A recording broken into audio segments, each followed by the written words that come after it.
Morning, my name is Alejandro Salinas.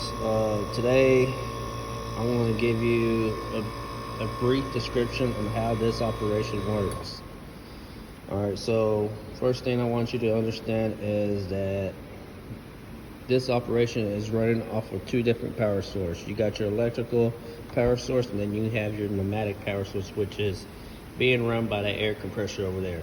Now understand that the pneumatic pressure is utilized to operate the hook arm itself, and the electric power is utilized to operate the switch box, the PLC, as well as the sensors. There's a leverage here that you can either use auto or manual. In this case, we'll be using manual, but understand that as I'm using manual, I'm gonna be pressing the start button every time I want a single movement from that arm piece. This robotic is run off of 6 steps. Each iteration is composed of 2 different iterations for one complete cycle. Without further ado, I'm going to show you how this operation works. The first step of this operation is, like I said, you want to switch your leverage from either auto or manual. We're going to use manual, which I did. And the first step will be the claw. The claw is going to close.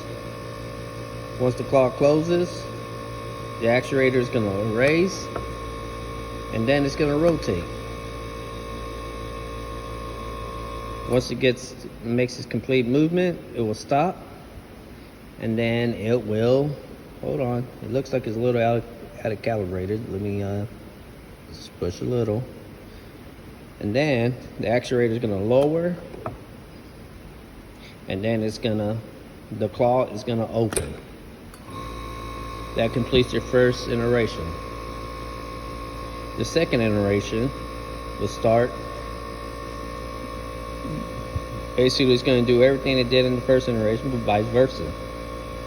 As you can see, we started with actuator lower over there. So in this case, the actuator is going to start off from lower. Hook arm is going to,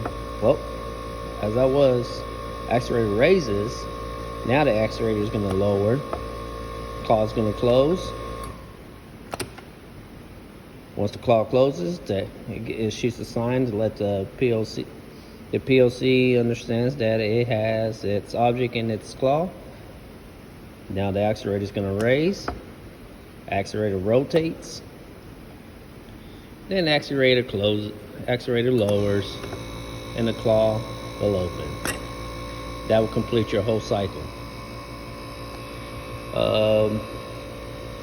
Now, like I said, once again, during this whole process, there was a constant communication between the sensors, the PLC, and the pneumatic air pressure, which is being shot to this solenoid right here. All right. As you can see, these black lines are for the pneumatic air pressure.